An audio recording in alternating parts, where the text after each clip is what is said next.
pessoal, sejam bem-vindos ao nosso podcast FAME Conexões da Saúde, onde iremos abordar assuntos sobre a saúde e o bem-estar. Olá, eu sou a Evelyn Gabriele, nós somos acadêmicas do curso de Medicina da Faculdade de Barbacena e hoje estamos aqui para trazer para vocês, nesse mês da mulher, um assunto muito importante, que é o câncer de colo uterino. Vamos falar como ele se desenvolve e, o mais importante, como preveni-lo. Segundo o Instituto Nacional de Câncer, o câncer de colo uterino é o terceiro que acomete as mulheres no Brasil. E hoje, para abordar esse tema, nós temos um convidado muito especial, o professor e coordenador do curso de Medicina da FAME, ginecologista e obstetra, Dr. André Canuto. Muito obrigada por aceitar nosso convite, André. Eu que agradeço a oportunidade, é sempre um prazer estar aqui para poder conversar com vocês e poder passar um pouquinho de conhecimento, um pouquinho de ensinamento para divulgar para toda a comunidade acadêmica e mesmo para fora da comunidade acadêmica, dentro do que o projeto de extensão prevê. Explica para a gente um pouquinho o que é esse câncer de colo uterino. O câncer de colo uterino é uma das neoplasias malignas que acomete mais frequentemente a população feminina, infelizmente. Historicamente, ele sempre esteve associado à falta de assistência à saúde, à falta de uma política de planejamento para as ações preventivas para o diagnóstico precoce. De uns tempos para cá, isso mudou no nosso meio, mas ainda assim ele tem uma prevalência relativamente alta em relação aos outros tumores. O INCA estima uma média de 17 mil casos novos de câncer de colo de útero por ano no Brasil. Esse número já foi maior no passado e a população aumentou também. Isso significa que ele tem declinado um pouquinho na sua ocorrência, mas ainda assim é um número expressivo e que pode ser amplamente evitado se todos nós tivermos as nossas políticas de intervenção sobre a história natural do câncer de colo de útero. Para vocês terem uma ideia, meninas, o câncer de colo de útero ele é uma doença de progressão muito lenta, desde as lesões mais iniciais, as lesões que a gente chama de pré-neoplásicas, até as lesões invasoras, podem se passar muitos anos, às vezes até 10 anos ou mais. E por isso ele dá muito tempo para a gente poder conseguir detectá-lo mais precocemente nos estágios iniciais, onde, consequentemente, as intervenções e a cura são mais possíveis de serem realizadas. Então, é importante que a gente esteja ligado nisso, né? Nós, profissionais de saúde, as pacientes, se todos fizermos a nossa parte, a ocorrência ainda vai diminuir muito mais em relação ao que já foi no passado. O senhor falou sobre essa questão, que é uma doença que ela demora bastante tempo para aparecer de fato. Quais são os fatores iniciais que a gente deve ficar atento? Eu gosto de contar uma história no meu curso, sempre eu falo para as turmas que eu dou aula no 7º e no 8º período, a respeito de como que era essa situação no passado, como que ela está se transformando e como que ela ainda pode ficar melhor ainda no futuro. Quando eu iniciei meu exercício profissional, já tem um bom tempinho isso, né? Não vou falar quando, mas quando eu iniciei meu exercício profissional, toda semana, praticamente, isso é experiência pessoal, tá, gente? Não é medicina baseada em evidência, mas eu gosto de comentar como ilustração. Toda semana eu me deparava com um caso avançado de câncer de colo de útero. E era sempre aquela história, né? Aquela senhora dos seus 60 e poucos anos de idade, que praticamente nunca tinha tido contato com serviço de saúde, talvez só no momento dos partos e depois nunca mais. E quando a gente ia examinar, ia ver, e era uma doença já avançada, onde a gente confirmava ali o diagnóstico com a biópsia e praticamente já estava fora das possibilidades de tratamento curativo. Ora, isso precisava mudar. A verdade é que, no final dos anos 90, houve uma mudança na política de atenção à saúde da mulher, que incluiu o programa de rastreamento do câncer de colo de útero e trouxe esse rastreamento para a atenção primária. Isso significa que o médico da saúde da família, que o médico vinculado à comunidade e os demais profissionais, a enfermagem, os técnicos de enfermagem, todos foram treinados para poder fazer essa abordagem mais próximo de onde a paciente está, disponibilizando para ela esse atendimento. O que aconteceu? Nos primeiros anos, após a implementação dessa política, a frequência do câncer de colo de útero caiu bastante. Caiu a metade, para vocês terem uma ideia. Só colocando essa questão do rastreamento e do diagnóstico precoce. né? E, obviamente, precisava-se de criar uma política de suporte para essas pacientes serem encaminhadas para o centro de tratamento a nível de atenção secundária, que também foi feito.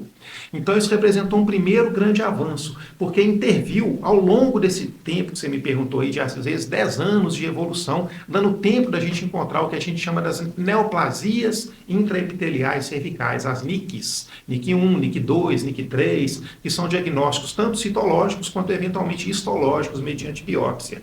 Né? Então, esse foi o primeiro passo, a primeira intervenção que pôde ser favorável, impactando nesse resultado. Mais tarde, já no início dos anos 2000, aconteceu um outro evento que modificou de novo a história natural, que foi a questão da implementação da vacina do HPV. Né? A vacina do HPV foi disponibilizada no primeiro momento na rede particular de saúde, mas logo o Sistema Único de Saúde a incluiu também no seu calendário obrigatório, e com isso espera-se uma redução ainda maior na ocorrência desses casos de câncer de colo de útero. Então, as duas políticas combinadas hoje, que são recomendadas pelo Ministério da Saúde, do rastreamento precoce, organizado, sistematizado, desde a atenção primária e a política de vacinação, tiveram um impacto favorável. Nós estamos enfrentando, nesse momento, um problema grande, que é a questão da adesão à campanha, à política de vacinação. Né? O Programa Nacional de Imunizações contempla a vacina do HPV. Só que a adesão para essa e para outras vacinas, né, tem sido assim aquém do esperado. E isso a gente está vendo como um fator negativo, uma vez que podemos não obter o resultado que a gente esperava a partir do momento que a gente tiver toda a população vacinada. Uhum. Eu lembro que na minha época da escola, eles iam na escola fazer essa vacinação, justamente por causa dessa baixa adesão das adolescentes. Pois é, isso mesmo. No início, quando ela foi disponibilizada no Sistema Único de Saúde, o ideal é a gente procurar as pessoas onde elas estão. Às vezes as pessoas têm dificuldade de se deslocar até as unidades de saúde. Então, nas primeiras campanhas foram feitas a nível escolar mesmo. Depois veio para a rede de saúde, né, onde continua disponível até hoje. E, num primeiro momento, né, a vacina foi dirigida apenas para o público feminino. Depois, se você quer erradicar a circulação de um vírus, e o vírus HPV, que é o vírus mais relacionado ao câncer de colo de útero, é um vírus sexualmente transmissível, obviamente você tem que vacinar também a população masculina. Então, hoje, a vacinação está disponível, né, para meninos e meninas, né, de preferência antes de iniciar a atividade sexual. Existem outras situações onde ela pode ser aplicada depois, mas o público-alvo é esse, né, porque essa é a única maneira que a gente tem, eu não digo de erradicar, que é um termo meio pesado, mas de diminuir bastante a circulação do vírus na nossa população. Então, é necessário que a gente tenha essas políticas de aproximar a população, né, dos cuidados em saúde, das várias maneiras, como até nós estamos fazendo aqui nesse podcast, conversando e passando informações para as pessoas. Né? E onde eles buscam essas vacinas, para quem não sabe? As vacinas são ofertadas pela rede de saúde, né? Elas existem para aplicação gratuita, né? Inclusive mudou recentemente, né? Inicialmente, para vocês terem uma ideia do que é política de saúde pública. No início, quando ela começou a ser ofertada, há mais de 20 anos atrás, preconizava-se 3 doses conforme a recomendação do fabricante. Depois, estudos mostraram que 2 doses poderiam ter a mesma eficácia de 3 doses, e foi o que o Ministério da Saúde começou praticando no primeiro momento. Atualmente, isso é de um ano e pouco para cá, a recomendação é de uma única dose, pelo menos até o momento é a política vigente no Ministério da Saúde. E ela pode ser disponibilizada nas unidades básicas de saúde, e tem também a central de vacina, né, que fica lá no Jardim do Globo, na Praça do Globo, onde nós temos lá a central de vacina também, que são as unidades que a população pode buscar para poder se vacinar.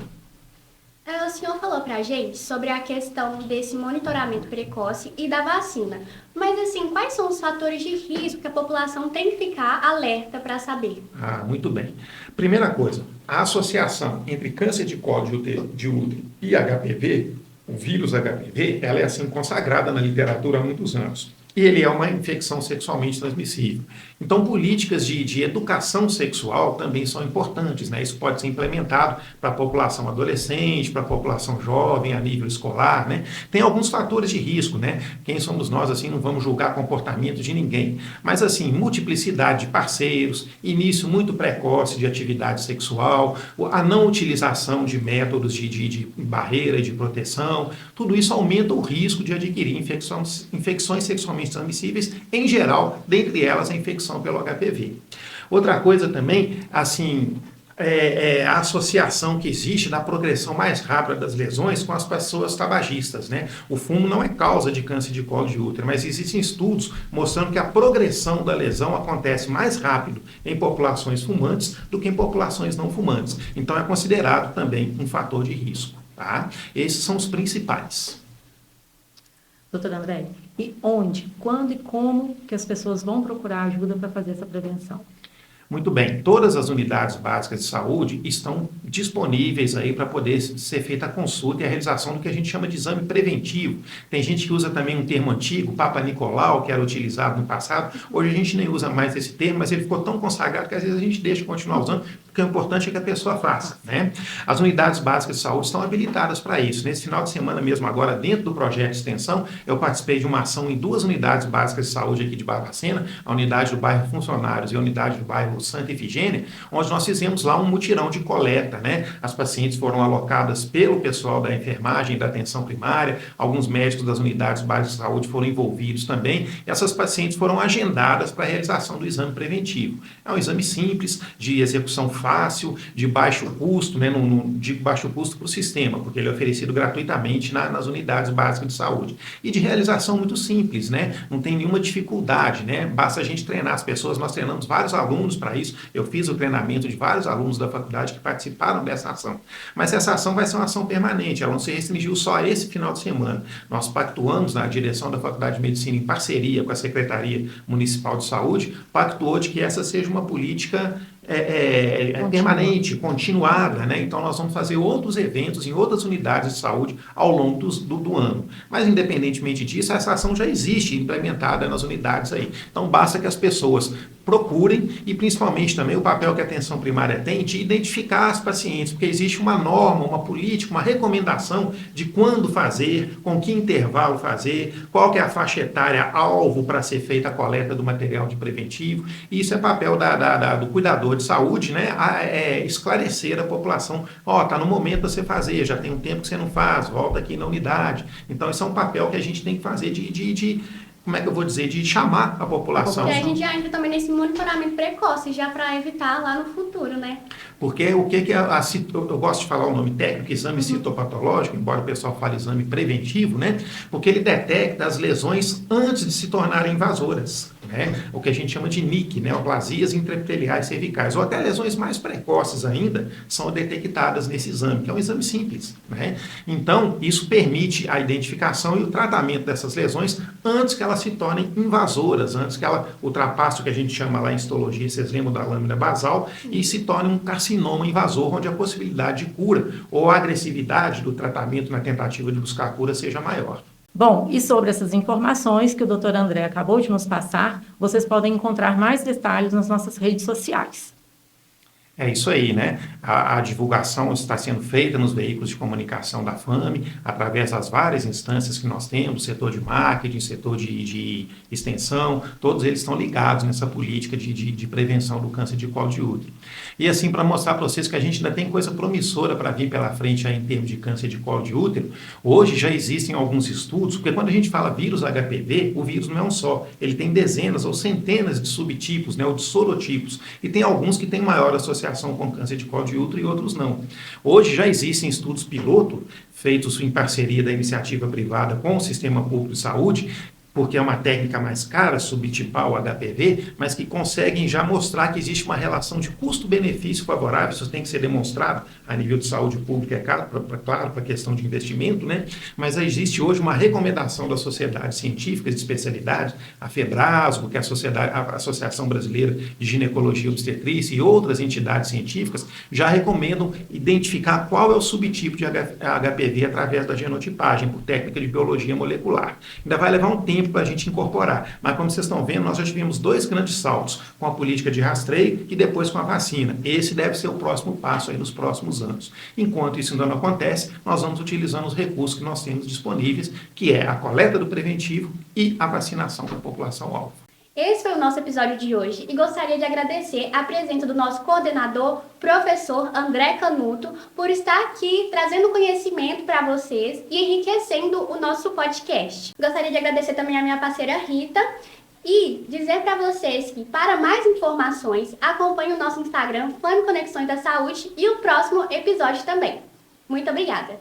Muito obrigada, doutora André Canuto. Obrigada, Gabriele. E obrigada à nossa coordenadora, Elisa. Eu que agradeço a todos.